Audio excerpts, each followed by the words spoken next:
Buenas noches. Bueno, después de 3 semanas, nos vemos aquí otra vez el miércoles. Nos habíamos quedado en la 10ª plaga. Hace 3 semanas estudiamos la plaga número 9 y hoy vamos a empezar a analizar la 10ª plaga. El nombre del tema es la plaga contra los primogénitos. Vamos a Éxodo capítulo 11, versículo 1. Dice: el Señor le dijo a Moisés: voy a traer una plaga más sobre el faraón y sobre Egipto. Después de eso dejará que se vayan, y cuando lo haga los echará de aquí para siempre.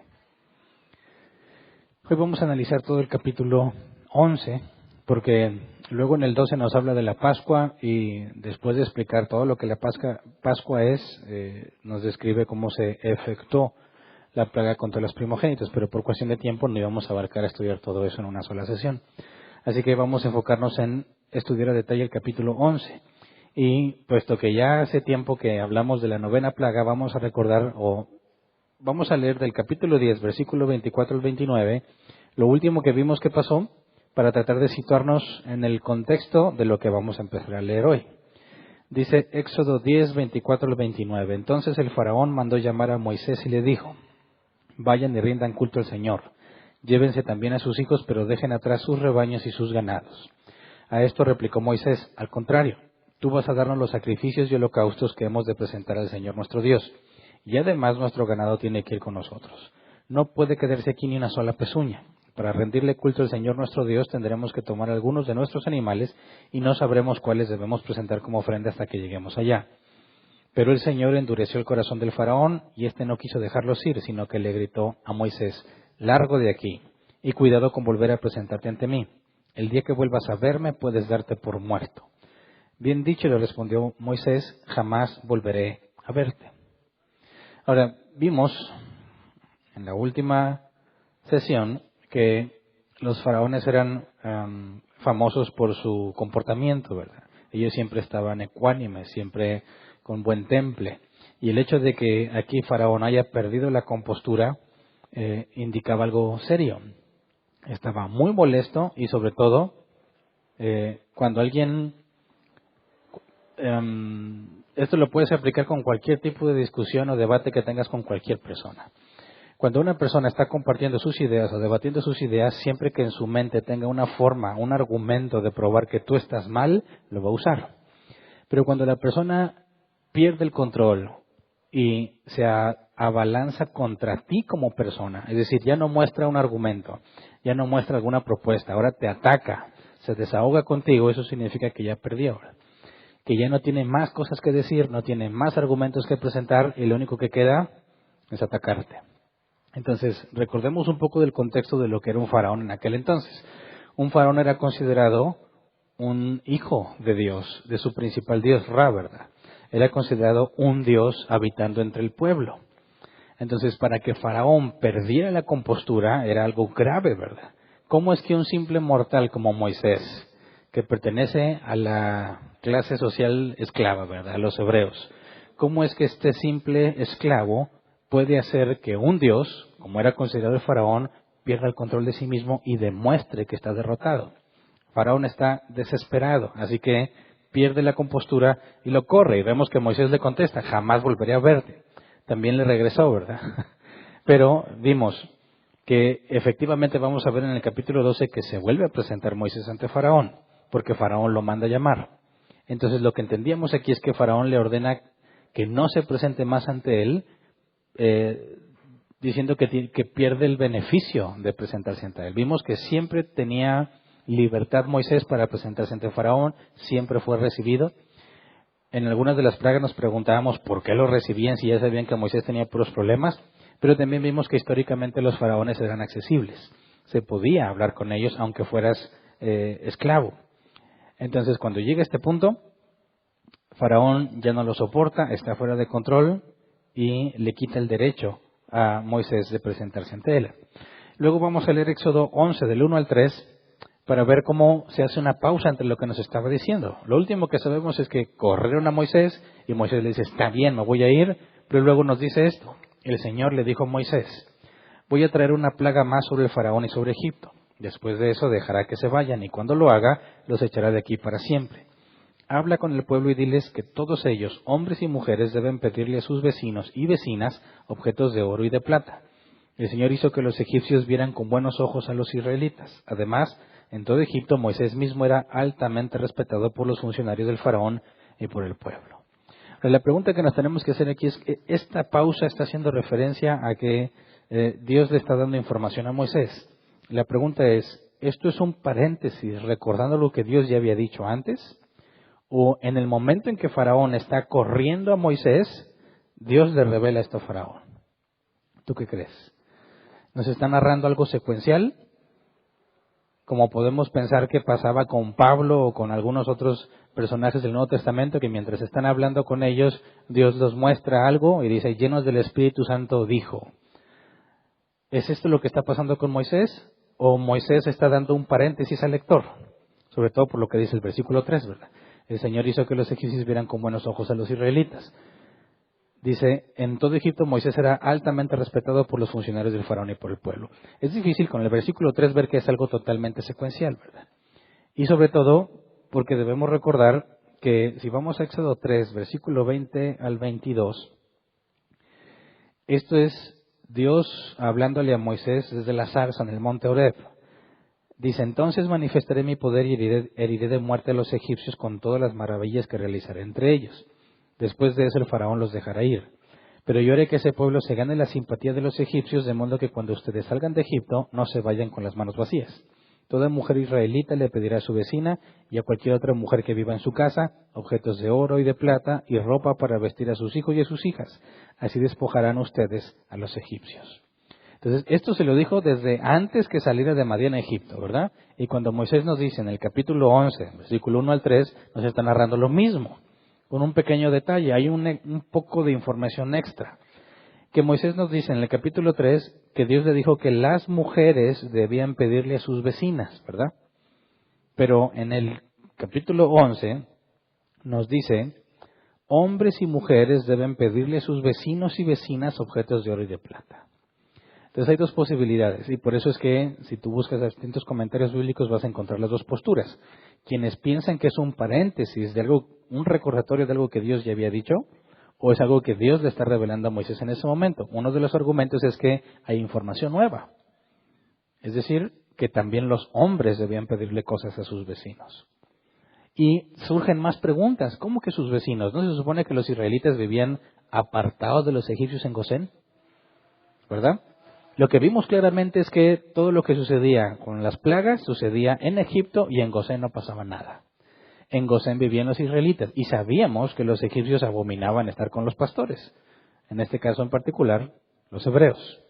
Entonces, cuando Dios le dice a Moisés que cuando salgan le pidan a su vecina, que el hebreo se puede traducir como compatriota, no necesariamente alguien que vive a un lado tuyo.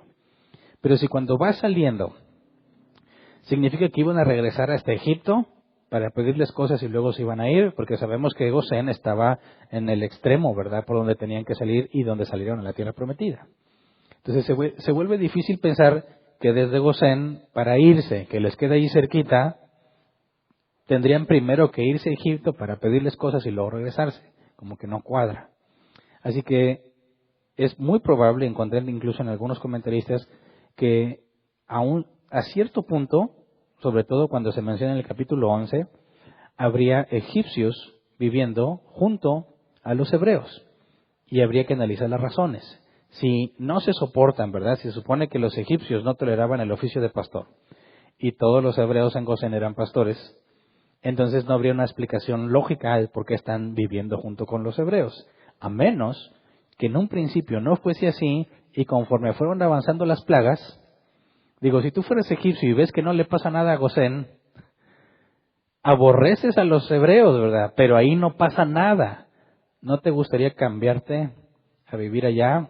A como han estado todas las plagas, ¿no sería razonable irte a vivir a donde están los hebreos, aunque no los soportes, pero para salvaguardar tu integridad y tus pertenencias?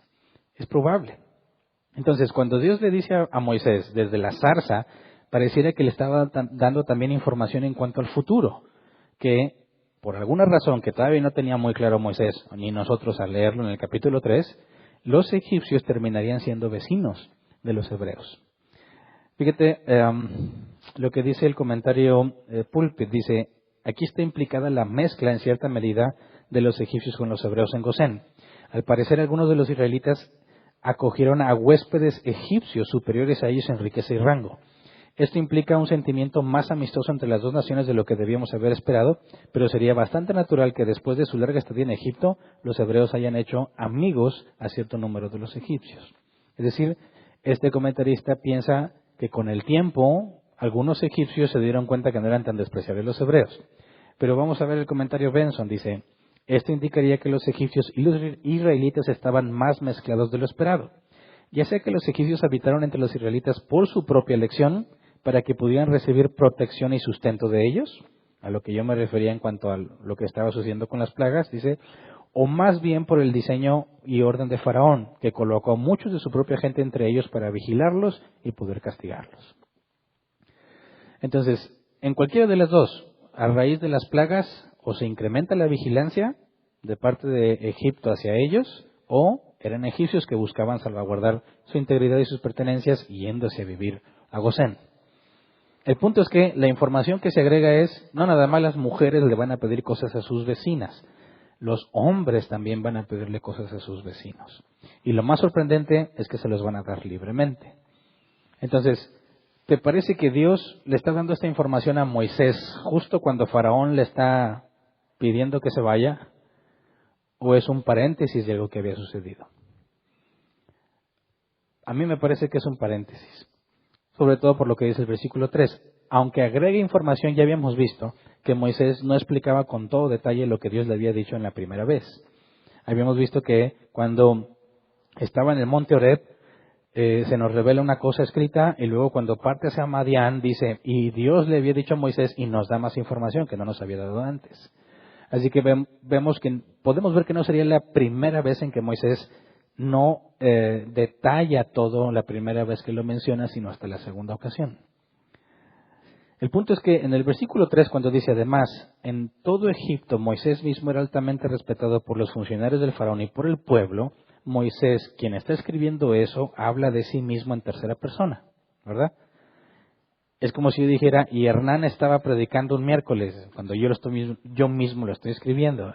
¿Por qué hablo de mí en tercera persona si esto es algo secuencial? Ahí ya pierde sentido. Porque si Moisés está narrando las cosas tal como sucedieron, no tiene ningún sentido que él hable de sí mismo en tercera persona diciendo que tenía buena aceptación entre la gente, ¿verdad? Así que me parece que el versículo 3 confirma la teoría de que esto es un paréntesis. Y lo que nos dice el versículo 3 también es importante por lo que va a suceder. Porque, ¿cómo es que era altamente respetado por los funcionarios de Faraón y del pueblo? Porque lo respetaban. ¿No deberían odiarlo principalmente por todo lo que ha pasado? Digamos, ¿de qué lado estaba el pueblo y los funcionarios? ¿Estaban del lado de Faraón o estaban del lado de Moisés?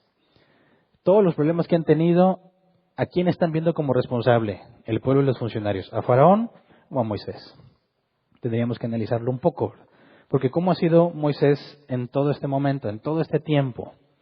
Hasta el punto en que lo están corriendo del palacio, nunca antes lo habían corrido, ¿verdad?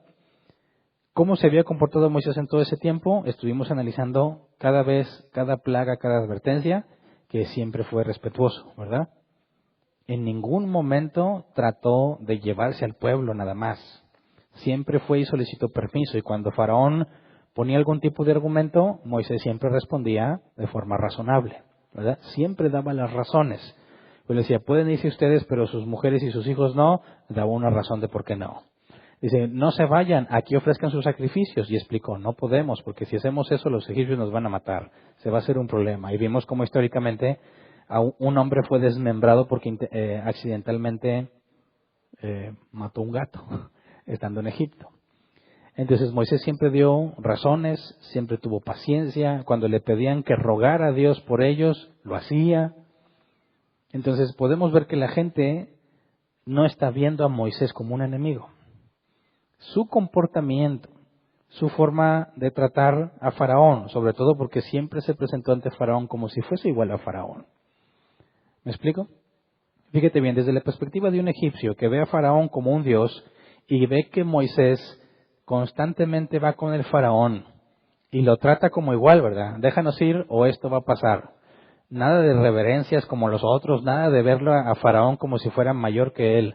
Moisés siempre se ha presentado ante faraón como su igual. ¿Y qué ha pasado? Todo lo que Moisés ha hecho confundió a los magos, ¿verdad? A los más sabios, que primero estaban dispuestos a hacerle frente tratando de imitar las plagas hasta que se toparon con los piojos y dijeron, esto es cosa de Dios, ¿verdad? Se dieron por derrotados y ya no se atrevieron a volver a enfrentar a Moisés. Bueno, ¿qué clase de hombre es Moisés que puede derrotar, entre comillas, porque no es Moisés quien lo hace, que puede derrotar a los hombres más sabios de Egipto, a los hombres en quien Faraón confía? ¿Qué clase de hombre es ese? Ahora, después, conforme fueron avanzando las plagas, incluso persuadió a algunos de que se pusieran a salvo. ¿Se acuerdan que avisaba sobre el granizo? Dijo, los que tengan siervos y animales afuera y no los pongan sobre cobertizo, los van a matar. Y hubo algunos egipcios que se pusieron vivos y fueron y guardaron sus cosas. Es decir, confunde a los sabios, se gana incluso a algunos de los egipcios que están haciendo caso a sus advertencias. Luego, Moisés demuestra que tiene poder sobre todo Egipto, que está en sus manos destruirlo completamente. Con las últimas plagas vemos que quedaron totalmente en la ruina. Y luego hace que Faraón pierda la cordura. ¿Qué hombre puede hacer que un Dios se desespere, como los egipcios veían a Faraón? Así que la imagen de Moisés ante los egipcios no es como si fuese simplemente alguien molesto, un enemigo, sino alguien que puede compararse o ponerse al tú por tú con un Dios, que en ese caso era Faraón. Así que Moisés, por medio del poder de Dios, empezó a ejercer una influencia importante. Lo empezaron a ver como alguien respetable. Por consecuencia, no nada más a él, también a los israelitas. Y eso es importante, porque cuando Dios le dice a Moisés que le pida, que le diga al pueblo, que le pida a sus vecinos que les den oro y cosas preciosas, ¿y por qué se los darían? Bueno, por todo lo que ha estado pasando, el pueblo está viendo. Los israelitas nunca se rebelaron, nunca se levantaron en armas, nunca se han tratado de ir sin el consentimiento de Faraón. Es decir, no han hecho nada malo. Quien está generando todo el problema, ¿quién es? Faraón, que no los deja ir. Así que es interesante ver que los enemigos naturales de los israelitas, Dios está haciendo que en cierta manera comprendan y vean el comportamiento que ellos han tenido, que es sin reproche y sin tacha. Y eso es muy importante que lo entendamos. Cada vez me toca conocer personas que cuando hablan con los incrédulos, se les olvida totalmente la gracia. Lo que quieren es demostrarles que saben, humillarlos, avergonzarlos, hacerles ver que están mal. Y se les olvida completamente que el Evangelio no se trata de eso. El Evangelio no se trata de demostrarle a un pecador que está mal. El Evangelio no se trata de demostrarle que no sabe nada de Dios. El Evangelio se trata de extender la gracia, pidiéndoles el arrepentimiento. Tus pecados pueden ser perdonados si te arrepientes, por medio del hombre que ya pagó y que Dios resucitó entre los muertos y que va a juzgar a todo el mundo. Si te humillas ante Él, hay perdón de pecados. Esa es la esencia del mensaje del Evangelio. Pero los cristianos lo hemos convertido en un debate, tratando de demostrar que tú sabes más que ellos, tratando de demostrarles que ellos están mal ante Dios. Y así no es como funciona. Eso no es lo que Jesús hizo en casa de Zaqueo. Eso no es lo que Jesús hacía en los banquetes a los que asistía. Jesús era criticado porque se rodeaba de gente pecadora. Y esa gente pecadora curiosamente no se sentía tan mal ante Jesús y sus palabras. Claro que Jesús puso situaciones muy difíciles en fiestas, cuando los fariseos iban entrando, y dice, mira, a estos les encanta tener los primeros lugares, pero no debe ser así. Y lo decía en voz alta, y lo decía delante de todos, y avergonzó a muchos. Sin embargo, los pecadores no se sentían ofendidos con su presencia. ¿Me explico? La Escritura dice que debemos ser luz en las tinieblas, y debemos aprender de todo esto que está pasando aquí con Moisés. ¿Cómo es que el pueblo que se ha visto afectado por lo que Dios ha hecho por medio de Moisés, tiene en gran estima a Moisés, por cómo los ha tratado? El hecho de que tengamos la razón no nos da el derecho de maltratar a la gente. El hecho de que nuestro contrincante, por así decirlo, no tenga la verdad, no nos da el derecho de humillarlo. Y los cristianos cometemos ese error grave, tratando de humillar, como si trataras de demostrar que tú eres mejor. Y eso no funciona, es opuesto a lo que vemos en los hombres que Dios ha usado. Sí, Elías se burló de los profetas de Baal cuando no pudieron hacer descender el fuego, ¿verdad? Pero ahí era un reto que ambos aceptaron, no era una proclamación de reconciliación para con Dios. Eso es lo que debería pasar con los cristianos, que a pesar de que defendemos nuestra postura y hablamos de la verdad bíblica, el que nos escucha percibe que no estás en su contra, que no lo estás atacando, sino que realmente estás interesado en él. Y eso es muy diferente a lo que lamentablemente muchos cristianos hacen. Si la persona con la que hablas pudiera ver que realmente estás interesado en él, que realmente estás interesado en decirle la verdad, porque si nosotros realmente creemos lo que creemos, que esa persona, si no se humilla ante Jesús, va al infierno, si realmente crees eso, ¿por qué tratas de avergonzarlo? ¿Por qué tratas de humillarlo? Más bien deberías estar preocupado por su bienestar, haciéndole ver la enorme necesidad que tiene de Jesús porque es un pecador, no en un sentido de humillarlo porque es malo, no de humillarlo porque es pecador, sino a su nivel, decirle, oye, yo también necesito el perdón, no soy mejor que tú, yo encontré gracia y esa misma gracia es la que te vengo a platicar. La misma gracia que me salvó a mí es la que te puede salvar a ti si te humillas ante Jesús, si reconoces tus pecados. Y esa es la esencia del Evangelio. Si se van a ofender, que se ofendan por el Evangelio, no por cómo los tratas, no por cómo les dices. Es vergonzoso ver a los cristianos en las redes sociales la manera en que describen a los incrédulos. No tienen nada de lo que Moisés ha demostrado. Moisés, con todo el poder que Dios ha puesto por medio de él, habla con respeto, siempre dando razones de sus argumentos, siempre razonando con Faraón, a pesar de que es un necio. ¿Y qué pasa? La gente reconoce que hay algo especial en él. Y lo ven incluso como igual, comparándose con un Dios que para ellos era el Faraón. Ese debería ser nuestro objetivo siempre que hablamos con alguien sobre las cosas de Dios, sobre las cosas del Evangelio. Aunque ya sean cristianas pero tengan una postura distinta, no se nos debe olvidar la gracia. A fin de cuentas, esa es la que demuestra si realmente estamos hablando del Evangelio o no. Entonces no cometamos el error y pongamos siempre el objetivo de cuando estés tú en una discusión o en un debate o en un tema bíblico, el objetivo sea hacer crecer a tu oponente, no humillarlo ni derrotarlo, que eso no te lleva a nada. Y muy difícilmente van a poder percibir la gracia del Evangelio con tu comportamiento. Así que tengamos simplemente eso, seamos prudentes. Entonces, nos dice, prácticamente todo Egipto ve con buenos ojos a Moisés, también ve con buenos ojos a los israelitas, pero está en una situación muy tensa, porque Faraón lo está corriendo y lo está amenazando de muerte si es que se le ocurre volver a pararse ahí.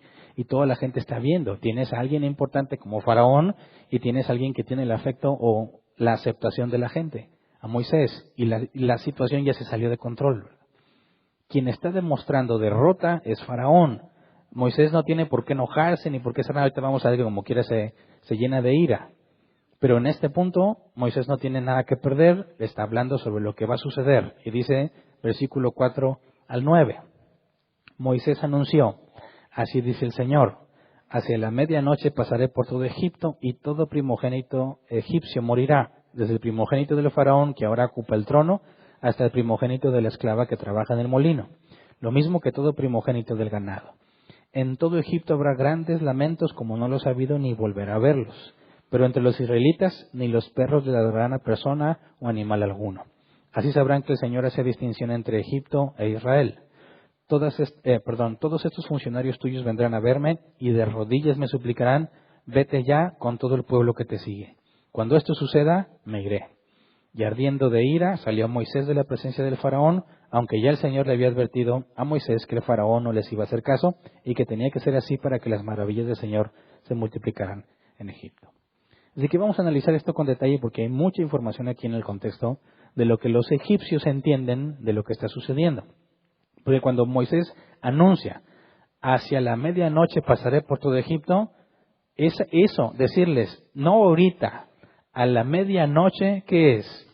Una última oportunidad de arrepentimiento. No les dice, ya, se acabó, así va a pasar. No, les dice, tienes hasta la medianoche. A la medianoche va a pasar algo muy grave. Por la manera en que lo describe, dejan claro, no ha habido llanto ni lo habrá como ese día. Es su última oportunidad de arrepentirse, de admitir que Dios tiene poder. Después de 9 plagas, ¿quién pondría en duda que esto se va a cumplir? Así que es una última oportunidad. Hacia la medianoche pasaré por Egipto. En ese momento recordemos, por favor, en Éxodo 10, 27 al 28, cuál es la condición de Faraón mientras oye esas palabras. Éxodo 10, 27 al 28 dice, pero el Señor endureció el corazón del Faraón y éste no quiso dejarlos ir, sino que le gritó a Moisés, largo de aquí y cuidado con volver a presentarte ante mí. El día que vuelvas a verme, puedes darte por muerto. Ahora piensa, esto es curioso, porque Dios está haciendo una advertencia, ¿verdad? Pero Dios acaba de endurecer a Faraón. ¿Por qué hace la advertencia? Si Dios mismo ya lo endureció. ¿No te parece raro? A ver, imagínate que tú le dices a tu hijo, no te vas a mover de aquí y lo amarras a la silla. Y le dices, si no te levantas de la silla te voy a castigar. ¿Cómo quieres que me levante si ya hiciste lo necesario para que no me levante? ¿Para qué la advertencia de algo que Dios mismo ya determinó que no suceda? ¿Cómo entendemos eso de parte de Dios? ¿Se le olvidó que lo había endurecido?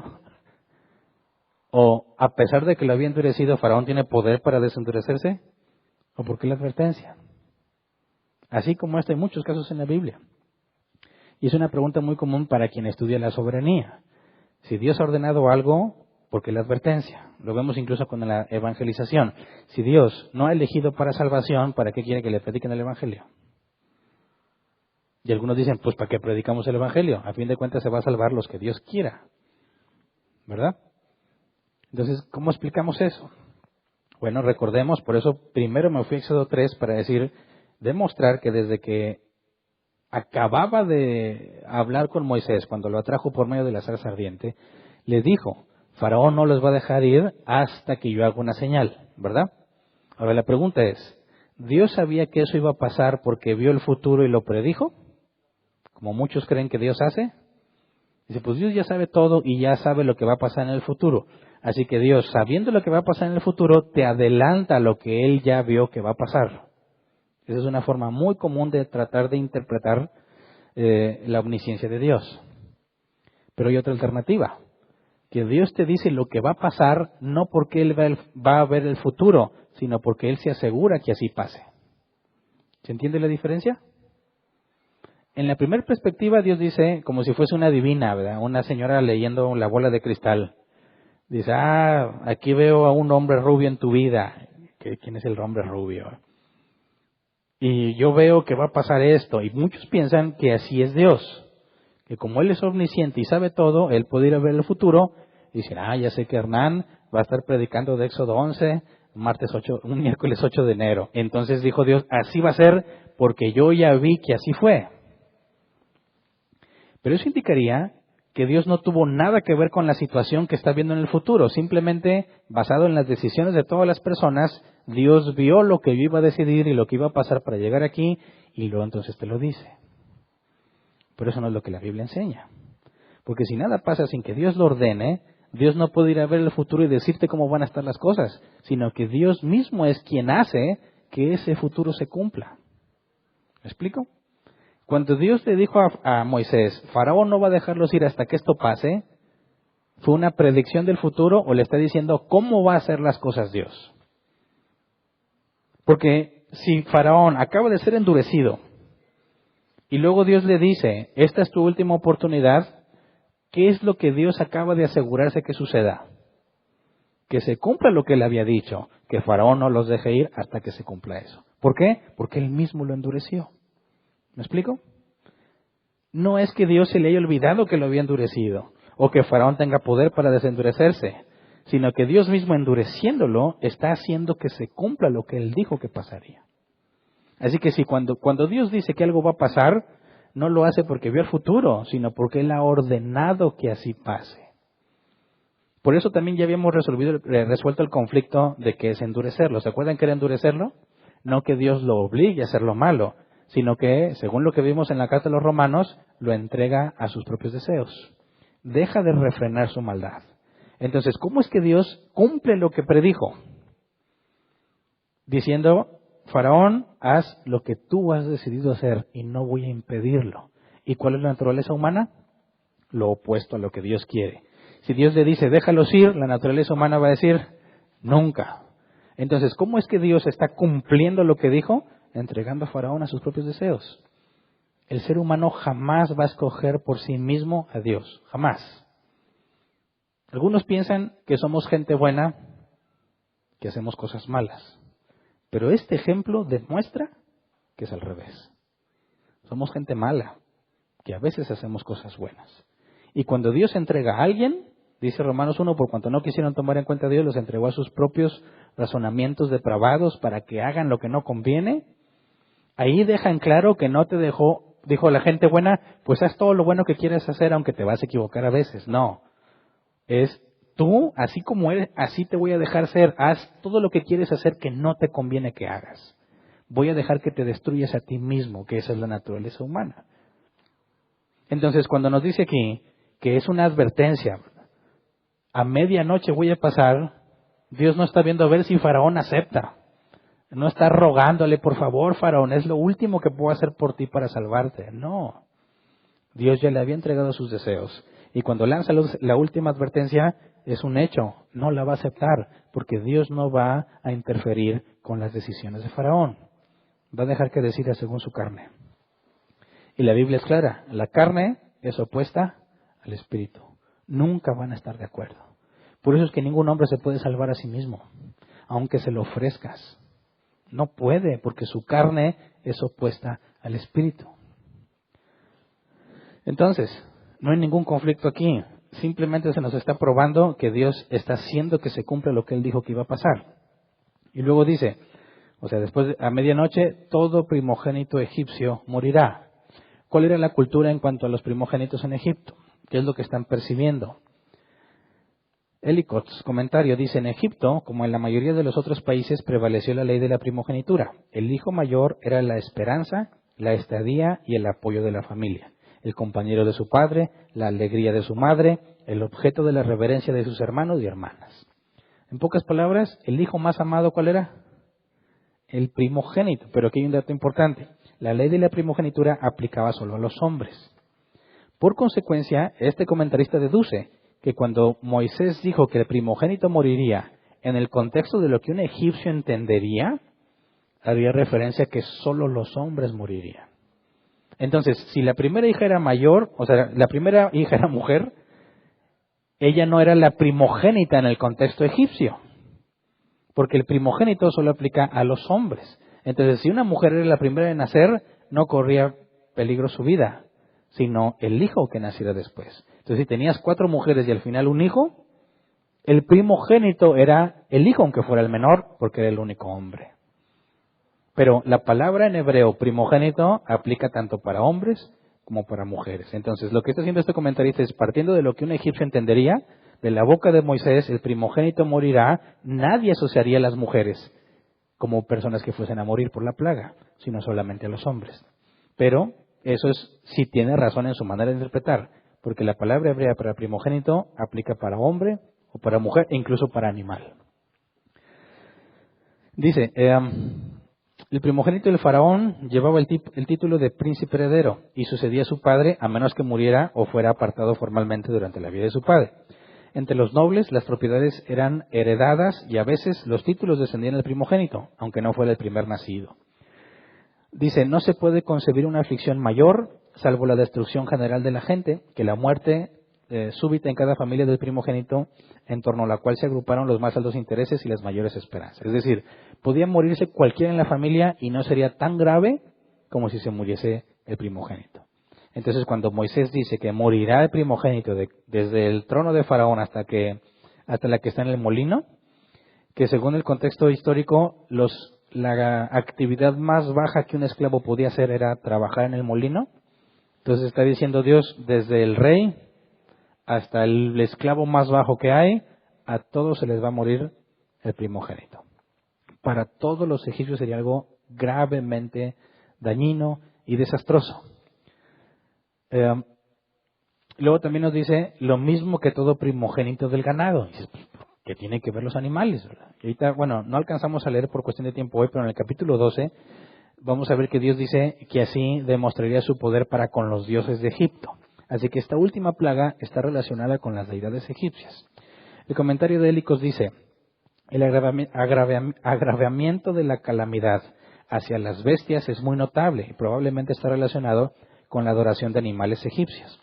En todo momento había en Egipto 4 animales considerados como encarnaciones reales de la deidad, y los 4 eran objetos de profunda veneración. 3 de estos eran toros, mientras que uno era una vaca blanca.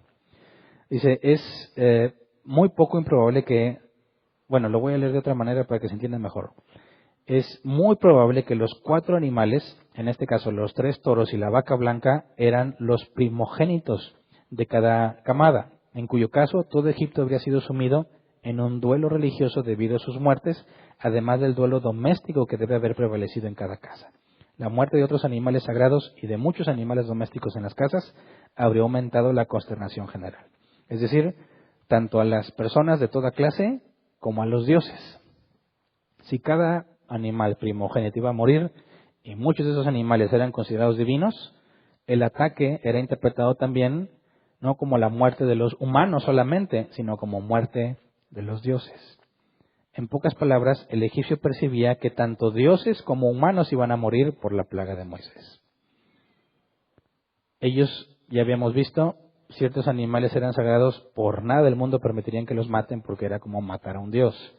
Entonces, la plaga implicaría que Dios, el Dios de los hebreos, iba a matar a los dioses egipcios, no solamente a las personas.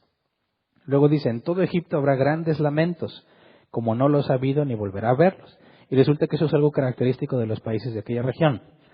Dice el comentarista de Hélicos, los gritos agudos pronunciados por los dolientes en aquellas zonas son bien conocidos por los viajeros. Dice el señor Stuart Poole, escuchó los lamentos de las mujeres egipcias en el Cairo, en la gran cólera de 1848, a una distancia de 3.2 kilómetros. ¿Qué hay que esté de aquí a 3 kilómetros? Más o menos el Walmart que está acá, en Miguel Alemán, son como 3 kilómetros de aquí a allá. Lo que nos dice es que cuando hubo una brote de cólera en 1848, desde aquí se oían los llantos de los egipcios que estaban a esa distancia por la manera en que lloraban. Dice, los monumentos egipcios representaban a los dolientes como rasgándose el cabello, poniéndose polvo en la cabeza y golpeándose los senos. Dice el comentario de Pulpit, la violencia de las emociones orientales y la libertad con que se ventilan son bien conocidas. Heródoto, quien se le considera el padre de la historia, dice, relata que los egipcios se desnudaban y se golpeaban los senos en los funerales. O sea, de que eran así exagerados, eran exagerados. Lloraban y no se limitaban con nada con tal de expresar su dolor. Entonces cuando dice que no habrá llanto habrá grandes lamentos como no los ha habido, ni volverá a verlos, de por sí eran muy escandalosos a la hora de llorar, Dios diciendo, nunca más van a volver a llorar con esto que va a pasar. Luego dice, pero entre los israelitas ni los perros le ladrarán a persona o animal alguno. Y dices que tiene que ver los perros, ¿verdad? Ni los perros le ladrarán a los israelitas. Si checas el contexto histórico, resulta que era una expresión proverbial que indica que habrá paz y tranquilidad entre los israelitas. Lejos de cualquier llanto espantoso, en esa noche ellos no serían molestados ni perturbados por nada. Dice el comentario de Cambridge, una expresión proverbial que implica que no solo sufrirán ningún daño real, sino que tampoco se escuchará ningún sonido hostil contra ellos. Y esto es difícil de imaginarlo, ¿no? Hace tiempo cuando estábamos estudiando, ¿qué era? Creo que la justicia de Dios, dijimos que en el Apocalipsis se dice que los que serán echados al lago de fuego serán atormentados por toda la eternidad. Y nos preguntábamos, si tú fuiste salvo por la gracia de Dios, pero tienes familia que no se salvó, y tú estás consciente que ahí están sufriendo por toda la eternidad, y la Biblia dice que los que son salvos, no hay más llanto, no hay más tristeza ni más dolor, ¿cómo es posible que tú no llores y no te deprimas sabiendo que tu familia no se salvó? ¿Cómo puedes explicar eso? ¿Cómo puede ser que los israelitas sepan lo que va a pasar, oigan el llanto de todos los egipcios y ellos como si nada? ¿Cómo es que una persona no reacciona al dolor ajeno? ¿Cómo explicamos eso? ¿Qué razón darías? Oye, si tu familiar no se salva y sabes que se va a ser torturado por toda la eternidad, ¿cómo es que tú vas a estar feliz de la vida? ¿Cómo explicamos eso? ¿Alguna vez lo pensaste? Hay un error en ese razonamiento, no sé si lo has detectado. Parte de la creencia de que todos somos buenos. Porque cuando te imaginas a una persona torturada, piensas que es justo o injusto. Normalmente dices, pobre persona, ¿verdad? Pobrecita. ¿Pero por qué pobrecita? ¿De dónde sale la idea de que alguien no merece el tormento? ¿Qué es lo que merece el pecado? La muerte. ¿Cómo es que, dicen algunos, cómo puede ser que si Dios es justo, te castigue eternamente por algo que hiciste temporalmente? ¿Me explico? O sea, si yo viví, no sé, 80 años, y esos 80 años hice muchas cosas malas, ¿cómo puede ser justo que por 80 años de cosas malas, toda la eternidad me torturen? ¿Dónde está la justicia en eso? ¿No te parece como que muy desproporcionado? Y otra vez es el mismo razonamiento. A ver, espérame. Dios es justo y no tenemos duda en eso, ¿verdad? Y algo que tú hiciste temporal, ¿merecería una condena eterna? ¿Sí o no? Difícilmente eso suena a justicia. Pero, acuérdate de lo que es el infierno. No es que Dios va a estar ausente, porque Dios es omnipresente, sino que los atributos de Dios no los puedes experimentar. Paz, bondad, amor, misericordia, paciencia, justicia, nada de eso lo van a experimentar. Entonces, imagínate que hay una persona que llega al infierno porque cometió un pecado. ¿Cómo es que va a ser torturado toda la eternidad? No va a ser torturado toda la eternidad por ese pecado.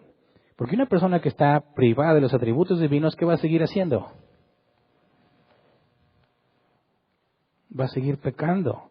Y si pecó una segunda vez y Dios le da un castigo de 3 días por esa segunda vez, los 3 días que siguen, ¿qué va a seguir haciendo? Va a seguir pecando. Entonces Dios le va a dar otros 3 días por cada pecado de eso. Imagínate que en esos 3 días pecó 3 veces, una cada día, ya se le agregaron 9 días. Y en esos 9 días de condena, ¿qué va a seguir haciendo? Pecando. ¿Cuándo va a dejar de pecar? Nunca. ¿Por qué el castigo es eterno? Porque nunca dejarás de pecar. No es un castigo desproporcional. Es lo que va a pasar cuando no tienes acceso al perdón, no tienes acceso a la misericordia. No puedes tú mismo experimentar la justicia. Tú no puedes hacer cosas buenas porque eso es algo que viene de Dios, no de nosotros. Por consecuencia van a ser torturados una y otra por cada cosa nueva que hacen. Entonces, se les está dando lo que merecen y lo que libremente han escogido. Eso no tiene por qué torturarte a ti. ¿Me explico? Tenemos sensación de injusticia o impotencia cuando sabes que alguien no merece lo que se le está haciendo. Pero si le dan un castigo proporcional por cada cosa que hace y la sigue haciendo porque así quiere hacerla, ¿por qué te torturas a ti mismo? Si ellos mismos están así porque quieren. Fíjate la advertencia clara. Todo esto va a pasar a medianoche. ¿Cuántos se arrepintieron? Ninguno. ¿Por qué? Porque no quieren, no les interesa. Ellos mismos están provocando eso. Ellos mismos están despreciando la oportunidad que se le da, porque no quieren. Entonces, ¿por qué habrían de atormentarse los israelitas de lo que ellos libremente han hecho? Fíjate bien. Me acuerdo que vi un video donde una persona estaba hablando sobre la justicia y el evangelio y todo eso, y alguien les hace una pregunta, dice, a ver, mi abuelita, que era judía y vivió lo del holocausto, y ahí la mataron. Pero antes de que la mataran, con todo lo que estaba sufriendo, ella rechazó que hubiera un Dios por todo lo que estaba sufriendo. ¿Me estás diciendo que mi abuelita va a sufrir eternamente en el infierno? ¿Qué clase de pregunta es esa? ¿Una pregunta intelectual o emocional? ¿Qué pasa si le dice, sí, tu abuelita va a sufrir eternamente en el infierno? ¿Cuál es la percepción de toda la gente que oiga que una abuelita que sufrió mucho en el Holocausto, en la persecución nazi, y encima Dios la va a condenar eternamente? ¿Qué clase de Dios hace eso? ¿Qué responderías tú? ¿Cómo puedes explicar claramente el concepto bíblico ante todas las personas que están esperando que no vayas a decir que la abuelita va a sufrir después de lo mucho que sufrió? ¿Sabes qué contestó este hombre? Dijo, Dios nunca va a obligar a tu abuelita a estar con él. Va a respetar su decisión. ¿Es cierto? Claro que es cierto. Porque a menos que hayas sido regenerado, tú no quieres nada con Dios. Tú no quieres saber de Dios. Tú lo que quieres es estar lo más lejos posible de Dios. Acuérdate que la Biblia dice que en el infierno o en el lago de fuego hay lloro y crujir de dientes. Y el crujir de dientes es una muestra de odio. La gente que está ahí odia a Dios y no quiere nada con Dios. ¿Por qué no se van a salvar? ¿Por qué no salen de ahí? Porque nunca van a querer estar con Dios. De manera que el que cae ahí está cayendo para pagar su justo castigo por los pecados que ha cometido, pero el problema es que ellos no quieren estar con Dios y Dios no los va a obligar a estar con Él. Esa es la consecuencia de su propia decisión y Dios respetando su decisión. Eso es lo que vimos que Dios hizo con Faraón. Lo entrega a sus propios razonamientos depravados. Ese es el humano sin que Dios intervenga. Así que no, Dios no va a estar torturando a una pobre viejita. La viejita no quiere estar con Dios y Dios va a respetar eso. ¿Me explico? ¿Por qué los israelitas no van a estar sufriendo mientras los egipcios están llorando? Porque en todo lo que han visto en las plagas, ¿qué han aprendido ellos? Dios no ha hecho nada indebido. Dios les ha tenido mucha paciencia. Dios no los ha forzado a nada. Y aún así ellos se resisten, siguen necios y no quieren humillarse ante quien tiene el poder de salvarlos. No quieren. Así que todos esos que van a llorar, lloran porque así lo decidieron. Nadie tiene por qué atormentarse por las decisiones de esas personas. Y cuando Dios dice que ningún perro les va a ladrar, ellos van a estar como si nada porque entienden perfectamente lo que está pasando. Tienen todas las oportunidades, tienen toda la evidencia de que todas las plagas se han cumplido. No hay ni una sola pequeña probabilidad de que esta no se cumpla. Y sin embargo, ¿qué es lo que deciden? No queremos nada de tu Dios. ¿Se van a morir todos los primogénitos? No me importa. No nada más de tu casa, Faraón, de todos los egipcios. No me importa. ¿Y los funcionarios qué dicen? No nos importa. ¿Y los egipcios que se enteran qué hacen? No me importa. ¿Por qué van a sufrir? Porque así lo decidieron. Es lo que ellos escogieron y Dios no los va a obligar a estar con Él. ¿Se entiende? Esa es la percepción del juicio divino. Eso es lo que el cristiano debe tener siempre presente. Si no es porque Dios se acerca a ti para traerte a Él, jamás hubieras escogido estar con Él. En eso consiste la condenación. Entonces, dice Moisés, todos estos funcionarios tuyos vendrán a verme y de rodillas me suplicarán, vete ya con todo el pueblo que te sigue. Cuando eso suceda, me iré. ¿Por qué le está diciendo eso a Moisés? Todos estos van a rogarnos que nos vayamos. ¿Cuál es la actitud de ellos ante la amenaza de Moisés? No le importa, siguen siendo altaneros. Y Moisés le dice, todos se van a humillar cuando esto pase. Y no les importa. Luego dice, y ardiendo de ira, salió Moisés de la presencia del faraón. La pregunta es, ¿por qué está airado? ¿Qué crees tú? ¿Se ofendió por lo que Faraón le dijo? ¿Está mal Moisés aquí al airarse o está bien? ¿Es malo que se llene de ira o es bueno? Hay dos posturas. Si tú checas los comentaristas, hay dos posturas. Una, que Moisés perdió el control. Y dos, que lo que hizo es correcto. ¿Cuál crees tú que sea la más bíblica? Ponte en los zapatos de Moisés. ¿Qué acaba de decirte Faraón? No quiero volver a verte, si te atreves a venir aquí te mato, vete. ¿Eso te molestaría? Podría decir, oye, ¿no sabes con quién estás hablando? Es un hijo de Dios. ¿Cómo me vas a tratar así a mí? ¿Sí? ¿Te indignarías por la forma en la que te están tratando? Y dices, ándele, qué bueno que les va a pasar eso. ¿Sí? Como tristemente muchos cristianos hacen, que les predican del evangelio y no quieren, pues te vas a pudrir en el infierno. ¿De qué estás hablando? O sea, ¿realmente estás interesado en ellos o qué? ¿Cómo crees que se comportó Moisés? Dice el comentario de Ellicots. Moisés no había mostrado esto en su discurso, que había sido tranquilo y digno, pero aquí se registra lo que sintió. Su vida había sido amenazada, había sido corrido vergonzosamente, había sido privado de su derecho de audiencia para el futuro. Dice, por una vez su mansedumbre adquirida fracasó y el temperamento natural y ardiente de su juventud se encendió. Es decir, ellos consideran que Moisés pecó.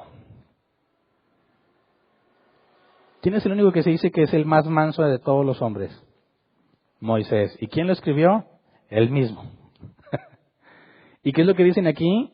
Por una vez su mansedumbre adquirida fracasó. Ellos ven aquí a Moisés como pecando. ¿Qué ves tú? Veamos otra postura. Dice, Moisés salió del faraón con gran ira, aunque era el más manso de todos los hombres de la tierra. ¿Qué se refiere a eso? No está tratando de ser irónico, sino analizarlo según lo que la Biblia dice. Porque si Moisés es el más manso de toda la tierra, ¿cómo es que de repente pecó? Luego dice, probablemente esperaba que la misma amenaza de muerte del primogénito hubiera forzado a Faraón a cumplir, especialmente en este punto, pues ya habían visto cómo se cumplieron exactamente todas las plagas de Moisés. Dice, pero no tuvo ese efecto. El orgulloso corazón de Faraón no cedió ni siquiera para salvar a los primogénitos de su reino. Entonces Moisés fue provocado a una santa indignación, afligido, tal como sucedió con Jesús. Vamos a Marcos 3, 1 al 5. Marcos 3, 1 al 5 dice, en otra ocasión entró en la sinagoga y había allí un hombre que tenía la mano paralizada. Algunos que buscaban un motivo para acusar a Jesús no le quitaban la vista de encima para ver si sanaba el enfermo en sábado. Entonces Jesús le dijo al hombre de la mano paralizada, ponte de pie frente a todos. Luego dijo a los otros, ¿qué está permitido en sábado, hacer el bien o hacer el mal, salvar una vida o matar? Pero ellos permanecieron callados. Jesús se les quedó mirando, enojado y entristecido por la dureza de su corazón, y le dijo al hombre, extiende la mano. La extendió y la mano le quedó restablecida. Jesús se enojó, y no es la única vez que se enojó. ¿Jesús pecó? Por enojarse. Pero Jesús es Dios. Sí, pero está en su naturaleza humana. ¿Es correcto que nos enojemos en algunas ocasiones o siempre es malo? Si ves la injusticia, si ves que quedas impotente y no puedes hacer nada para cambiar una situación que es claramente dolorosa y los que tienen el poder para cambiarla no les importa, ¿deberías enojarte? ¿O los cristianos no se enojan?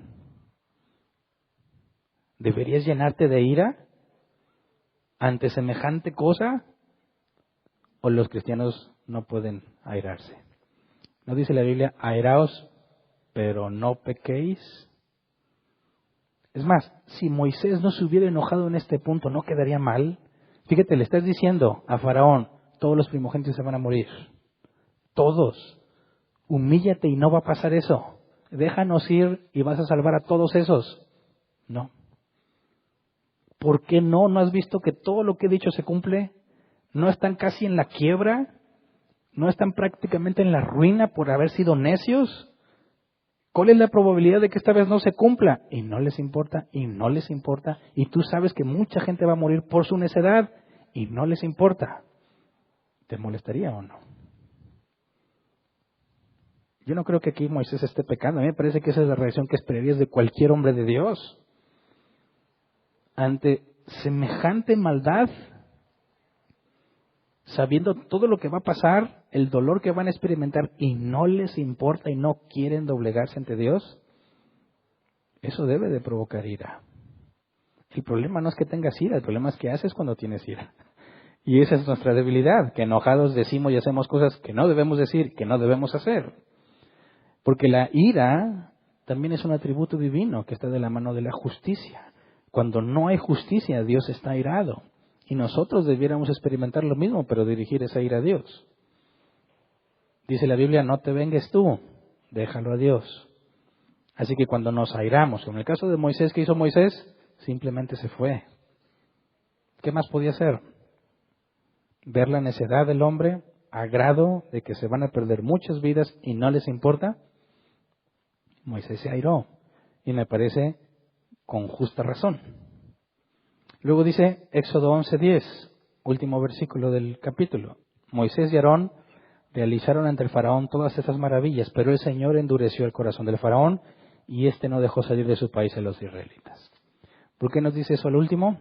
Fíjate, Moisés y Aarón realizaron ante faraón todas estas maravillas. ¿Qué está diciendo? Muchos milagros, muchas pruebas del poder de Dios, mucha evidencia de que realmente hay un solo Dios que gobierna sobre todas las cosas. ¿Y qué hicieron con toda la evidencia? La ignoraron. No les importó. ¿Por qué? Dice, el Señor endureció el corazón de Faraón. ¿Qué está diciendo? Así es el hombre. Así son los hombres. Si Dios no refrena la maldad, así son. No les importa. No, incluso el faraón sabe que todo se ha cumplido. Él mismo va a sufrir de dolor, pero no se quiere doblegar. Así somos aún sabiendo que nos va a afectar. Somos necios y orgullosos y no hacemos lo que sabemos que debiéramos hacer porque no queremos humillarnos. Así es el hombre cuando Dios lo deja a sus propios deseos. El mundo estaría mucho peor de lo que está. ¿Cómo nos ha ido en estos primeros días del año?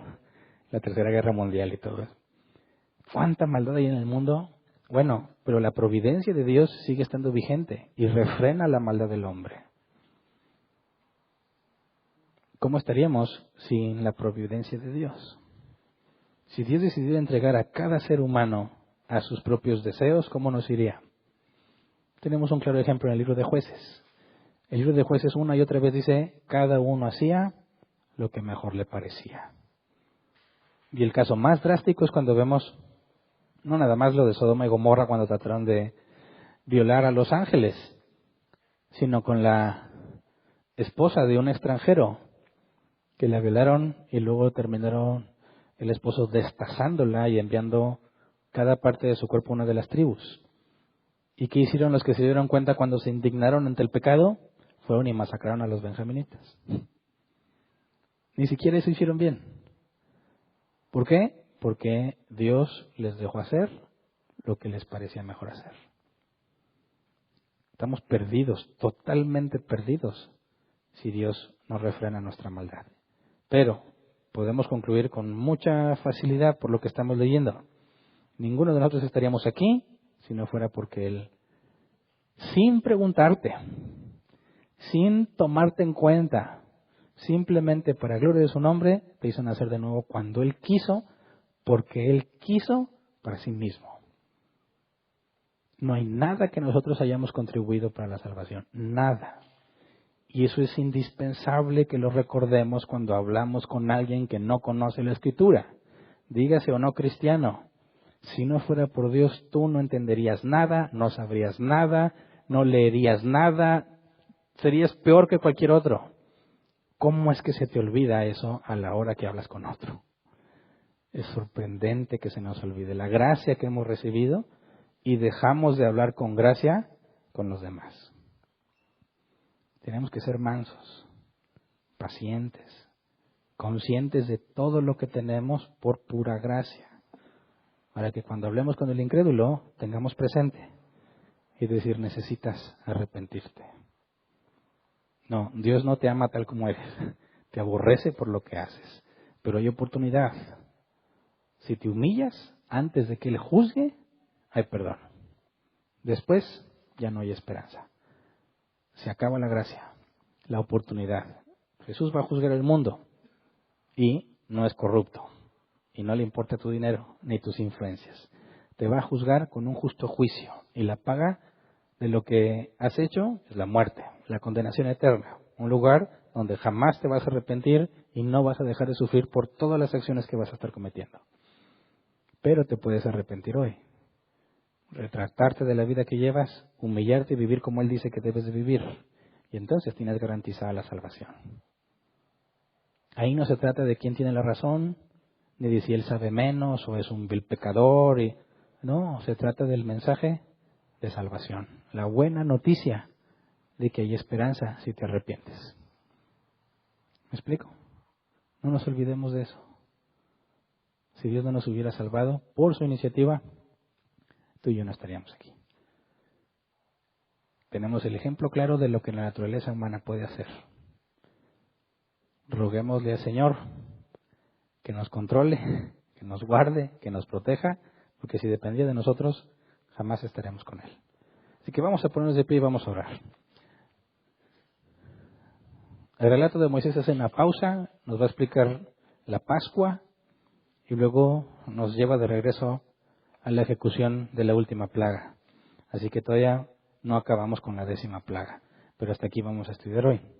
Vamos a orar. Señor, gracias por tus enormes misericordias, Padre. Gracias por incluso la misericordia de hacernos entender tu misericordia. Permítenos que no nos olvidemos, Señor, de qué es lo que has hecho por nosotros.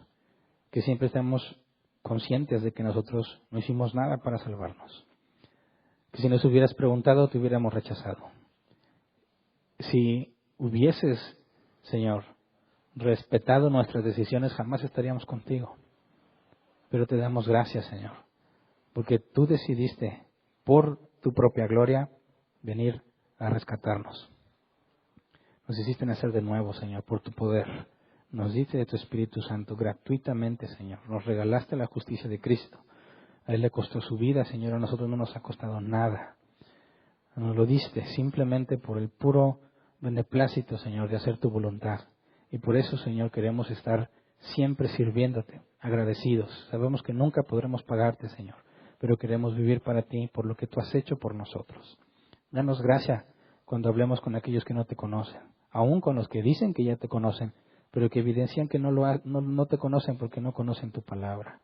Enséñanos, Padre, a no tratar de ganar debates o ganar discusiones, sino de mostrar realmente un genuino interés por aquellos que no te conocen o por aquellos que están errados. Enséñanos, Padre, a no entrar en discusiones vanas, saber cuándo hablar y cuándo callar, Señor, cuándo esperar el momento correcto, cuándo las cosas se ponen difíciles y es mejor guardar silencio y cuándo debemos aprovechar la oportunidad. Todo esto para que tu nombre sea exaltado, Señor, que se piense de nosotros, Padre, que realmente estamos buscando su bienestar, no que queremos humillarlos o avergonzarlos. Que vean que somos como ellos, Señor, que encontramos salvación, no que nos creemos superiores. Que vean, Señor, que tenemos paciencia con ellos como tú la has tenido con nosotros. Permítenos reflejar tus atributos a aquellos que no te conocen. Que puedan ver, Señor, que realmente estamos interesados en decirles la verdad por su propio bien, Señor. No para tratar de exaltarnos a nosotros mismos o simplemente tener más seguidores. Enséñanos, Padre, a predicar el Evangelio con fidelidad. Enséñanos a ver en tu Escritura claramente cómo usabas a hombres comunes y corrientes como nosotros para mostrar tu poder. Enséñanos, Padre, que debemos ser mansos, que debemos hablar con respeto, que debemos presentar defensa razonable de lo que nos has enseñado, Señor. Enséñanos, Padre, a ser cada vez más como tú. Gracias por todo lo que has hecho y por lo que harás. Amén. Pueden sentarse. Pasamos a la sección de preguntas. 15 minutos como máximo para responder preguntas si las hay. Si nos queda tiempo, respondemos preguntas en línea. No se requiere antigüedad, nada más la duda, levantas tu mano y te llevan el micrófono. No importa si es la primera vez que estás aquí. ¿Alguien tiene una pregunta? Allá, por favor.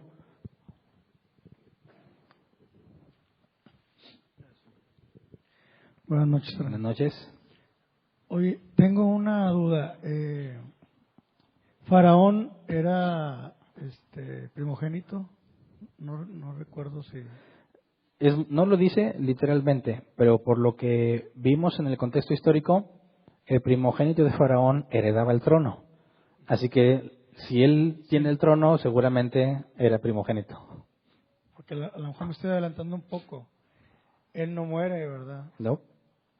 Es que no puede ser una aplicación recursiva, porque entonces eliminarías a incluso muchos de los padres que estarían ahí. En el caso exclusivo de Faraón, como esto va hacia Faraón para que los deje ir, no podía morir, ¿verdad? No podemos asegurar que no fue extensivo. Es decir, si todo primogénito moriría, hay dos posibles interpretaciones. Tanto los padres, que hayan sido primogénitos en su momento, pero dirías, bueno, pero ¿hasta qué punto en el pasado? O sea, porque si mi abuelo y mi tatarabuelo habían sido primogénitos y yo primogénito, como que se vuelve complejo determinar quiénes morían si sus padres no están vivos, ¿verdad? Pero si sus padres están vivos y ellos están en calidad de hijos, aunque tengan familia, sería más claro ver quién es el primogénito. Pero no lo especifica ese detalle. Si vemos que Faraón sobrevive y muy seguramente él era un primogénito, podríamos interpretar entonces que se refiere a los hijos de los que están viviendo ahí. No necesariamente algo recursivo hacia atrás. Gracias. ¿Alguien más? ¿Ya? Por favor.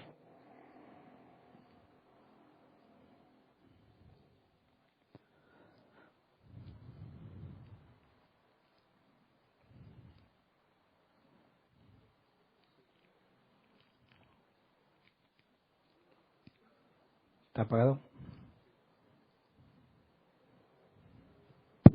Sí. Buenas noches. Buenas noches. Pastor, respecto al versículo 7, pero contra todos los hijos de Israel, desde el hombre hasta la bestia, ni un perro moverá su lengua, para que sepáis que Jehová hace diferencia entre los egipcios y los israelitas. Ujú. En base a este versículo, pastor, ¿qué tanta, por así decirlo, aplicación en la actualidad pudiera tener esa forma de obrar de Dios para con su iglesia universal? A esto me refiero que, por ejemplo, las grandes mafias inventan virus, enfermedades, vacunas, y luego le dicen a la gente, pónganse un tapabocas para que no se enfermen y cosas así, ¿verdad? O, por ejemplo, la delincuencia, que le llaman delincuencia organizada. Entonces, estamos expuestos a muchas cosas que nos pudieran suceder en este mundo en el que vivimos.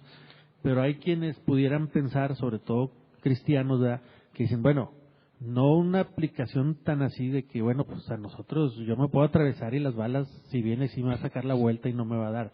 Haciendo a un lado la prudencia y la congruencia en nuestra manera de vivir, este versículo, pastor, ¿crees que tenga algún tipo de aplicación en algún sentido para el día de hoy? Aunque no sé si ya no somos el Israel de aquel tiempo, pero tenemos la esperanza de que pertenecemos a la iglesia de Dios, ¿verdad?, de Cristo.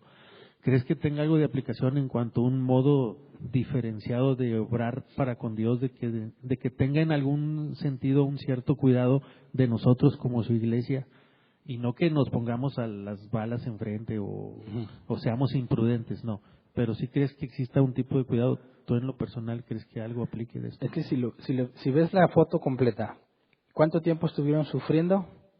Y luego Dios les da libertad. Esa analogía la puedes ver exactamente igual en la iglesia, en la segunda venida de Cristo.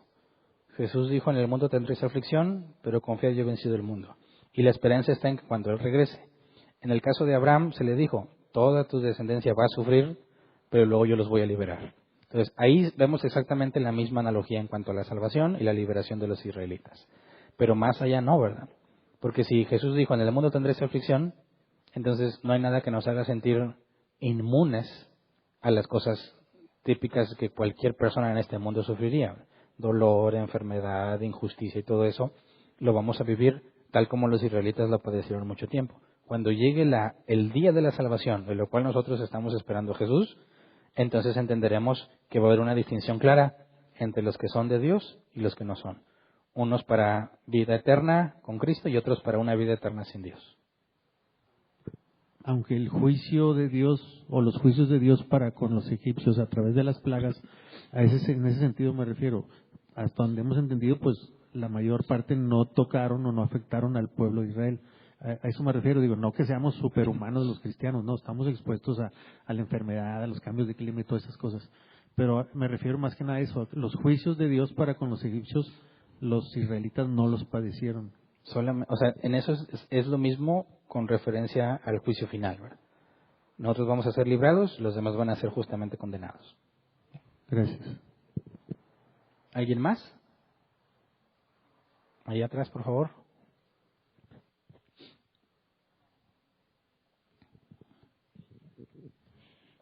Pastor, ahorita que mencionó de evangelizar, si nos topamos con una persona que todavía no es creyente, pero que está consciente que Dios tiene que hacer algo en esa persona, si no ella no puede ser, ¿verdad? No puede dar no puede ser de Dios. Es conveniente nosotros traerle los versículos de que Dios no rechaza un corazón contrito y humillado, o de que busca y encontrarás, todo eso. O el que a mí ¿A qué te refieres con que sabe que Dios tiene que hacer algo? Porque ya se le ha hablado de Cristo y no ha habido respuesta, y esta persona está consciente. Entonces su respuesta fue, o sea, pues es que no depende de mí, Dios tiene que hacer algo en mí. Bueno, es que eso es un error, porque si alguien te dice, yo no quiero seguir a Dios, pero eso no depende de mí, eso es algo que Dios hace, Él está diciendo que Él sí querría seguir a Dios, pero hay algo que no lo deja. Bueno, es que es una persona como éramos nosotros antes, católicos, ¿verdad? Que cree en Dios y según ella lo sigue y tiene su religión, pero ha visto que cuando una persona es llamada por Cristo, cambia. Uh-huh. Entonces ella, como ya ha recibido el mensaje de salvación y no ha visto eso en ella es lo que dice. O sea, ¿cómo le hago si y yo estoy consciente que Dios necesita hacer algo en mí, ¿verdad? Y es lo que usted dice, somos arrastrados por Dios, ¿verdad? No es una decisión. Bueno, es que nosotros vemos que fuimos arrastrados por Dios por la consecuencia de nuestras acciones. Es decir, nadie puede anticiparse a decir Dios me está arrastrando o no me está arrastrando. Es decir, ese argumento de yo sí quiero pero no puedo porque Dios no ha hecho algo en mí, eso es falso. Porque la Biblia te llama a arrepentirte, así de simple. Jesús le dijo a la adúltera, vete y no peques más. No se le dijo, espera que Dios haga algo en ti o no te muevas o vas a cambiar hasta que Dios te cambie. No, la instrucción es ven. Y si la persona no viene es porque no quiere. Nosotros sabemos que si no quiere es porque Dios no ha hecho nada. Pero no culpamos a Dios de que no quiera. Porque esa persona nunca va a querer, ¿verdad? Y si no quiere no puede echarle la culpa a nadie más. Porque es una decisión que ella misma toma. Entonces, esa es la primera confusión que hay que arreglar con esa persona. Decir, no, es que tú no tienes que esperar a nada. La Biblia dice, arrepiéntete y ya. Y tú tienes que dejar de hacer lo que hacías y hacerlo. Es todo lo que pide el Evangelio. Sí, pero sabemos nosotros que el que nos da el arrepentimiento es Dios. Claro. Y hasta que no somos llamados, pues, aunque nos den el mensaje de salvación, muchas veces no lo vamos a seguir. Y esa es en la posición que está esta persona. No que no quiera, sino que pues es que no puedo. O sea, yo sí quisiera, pero ¿cómo le hago? Pero es que esa es la parte, ¿cómo que no puede? ¿Quiere pero no puede? Es decir, ¿alguien la obliga? ¿Quién la está obligando a pecar? Es que, ¿se acuerda que usted nos ha enseñado que cuando Dios nos llama, no es una decisión que nosotros tomamos, sí, sino que es algo en contra nuestra, de nuestra naturaleza? Y usted usaba la palabra que Él nos arrastra, nos tiene que arrastrar, sí, porque no es algo no es nuestra decisión, y así está ella. O sea, tiene ese conocimiento, pero pues ahí ¿cómo la sacamos de ahí? Es que esa es la parte que no te entiendo, porque cuando dice Jesús, nadie puede venir a mí si el Padre no le trajere, el original es arrastrar, ¿verdad? Pero eso es cuando la persona empieza a ser llamada hacia Jesús y luego se le revela a Jesús y se arrepiente de sus pecados. Entonces, nadie puede decir que quiere acercarse a Dios pero no puede, porque eso implícitamente lo hace inocente, ¿verdad? Entonces, si esa persona es inocente porque quiere acercarse a Dios, pero Dios no ha hecho algo, entonces ella está diciendo que Dios es el que le niega la salvación. Y eso es contrario a la Escritura. De hecho, la Biblia enseña que el hombre no quiere nada con Dios. Jesús dijo, esta es la condenación, que la luz vino a los hombres, pero los hombres aman más las tinieblas. Entonces, no tienen nada que esperar que Dios haga. No hay nada que esperar. El mandato es, arrepiéntete ya. Y si no te arrepientes ya, es porque no quieres. El milagro es cómo es que alguien de repente quiso. Ahí es donde detectas que Dios hizo algo.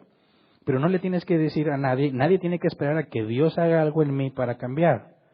Porque para la persona que es nacida de nuevo es prácticamente imperceptible. Tú deseas a Dios, tienes hambre a Dios y te entregas a Él. Nadie de nosotros tuvimos que esperar a que Dios hiciera algo. Entonces, cuando una persona tiene un conocimiento así, lo primero que hay que aclararle ese asunto. Tú no tienes que esperar nada, tú simplemente arrepiéntete y ya. Pero pues no puede, si no ha sido llamada, no puede. Ahí es lo que tendría que demostrarle. No es que no puedas, es que no quieres. Porque tienes la capacidad natural para hacerlo. Todos tenemos la capacidad natural de hacer el bien, pero no queremos hacerlo. Ese es el problema, no queremos hacerlo. No es que tengas impedido hacer el bien, es que no quieres. Nadie puede decir, quiero hacer lo bueno, pero no puedo. No es cierto, estás engañándote. Es que no quieres hacerlo. No es que no puedas. Todo el mundo puede hacer buenas acciones, pero no quiere. Eso es lo que Jesús dijo. La condenación es esta. La luz vino a los hombres, pero los hombres aman más las tinieblas. No está diciendo que no pueden, dice no quieren.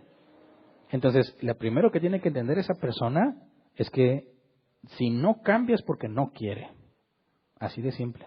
No puede decir que alguien le está negando eso, porque la Biblia dice que Dios no rechaza al corazón contrito y humillado.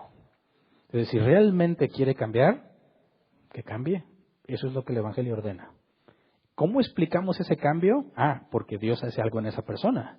Pero la persona no tiene que esperar nada para arrepentirse. La orden es arrepiéntete. Y aquella persona que Dios la ha cambiado, anhela cambiar y cambia. ¿Cómo fue que pudo cambiar? Porque Dios le dice nacer de nuevo. Pero lo único que la persona sabe es que quiere cambiar y cambia. Entonces, una persona que dice, quiero hacer lo bueno, pero no puedo, está diciendo, yo soy una víctima. A mí se me está haciendo injusticia. Y si lo analizas con cuidado, entonces no podría nadie condenarla a ella, porque ella sí quería, pero no podía. Estás hablando de una excepción en todo el universo. Una persona que Dios le negó su salvación porque no le dio lo que necesitaba para arrepentirse. Y eso es totalmente falso. Si su creencia es correcta, entonces el Dios de la Biblia no existe. ¿Me explico? o entonces estudia más tú ese tema para que le puedas explicar a ella, porque me parece que no está muy claro. La predicación del Evangelio es bien simple. Arrepiéntete. ¿Quién se va a arrepentir? Aquel que fue cambiado por Dios. ¿Quién no se va a arrepentir? El que no quiere. Así de simple. Nadie puede decirle a Dios, me negaste la salvación. Porque no la quisieron en ningún momento. ¿Me explico? Bueno, gracias. ¿Alguien más? Bueno, acá. Hace rato mencionabas el ejemplo de las personas que por tener conocimiento se la pasan debatiendo, ¿no? Estas personas, normal, y yo era de ese grupo, gracias a Dios Era, ya no. Estas personas saben mucho porque leen mucho y se documentan mucho, pero podemos decir que ese conocimiento viene de parte de Dios por la forma en la que lo utilizan, o digamos, pues ahora sí que es producto de la carne porque están leyendo para debatir. ¿Sí? No sé si me entiendes. Sí. O sea, lo digo porque en mi caso, entre más me documentaba, más egoísta era, pero luego esas mismas verdades en su tiempo hicieron un efecto en mí y entonces fue cuando entendí que ahora sí viene de parte de Dios. Pero no sé si puedo asumir que antes no venía de parte de Dios. No creo, porque no puedes tú, si has nacido de nuevo, no puedes crecer en el conocimiento de Dios si no viene de Dios. ¿Me explico? Si tú me dijeras a alguien que es inconverso y que sabe mucho de Dios, bueno, es un conocimiento que no sirve para nada. Estás hablando de un nacido de nuevo, que adquiere conocimiento, pero ese conocimiento lo envanece. Bueno, ahí tenemos que entender que la santidad es gradual y que nosotros, por más que podamos comprender de Dios, siempre ensuciamos lo que Dios nos da. Yo hago la distinción entre conocimiento y sabiduría. puede haber una persona llena de conocimiento y tener muy poca sabiduría, porque ese conocimiento no lo usa como debiera usarlo. Entonces, puede ser que Dios a algunos les da mucho conocimiento, pero a uno les da la sabiduría. Y precisamente esos tropiezos, esos errores, es como empiezan a adquirir sabiduría y entonces el conocimiento que tienen, sabiéndolo aplicar para hablar de la gracia, se convierte en sabiduría y cambian. Tanto el conocimiento viene de Dios como la sabiduría, pero primero hubo conocimiento y luego sabiduría. Ok, gracias. Bueno, se nos acabó el tiempo. No sé si había preguntas en línea.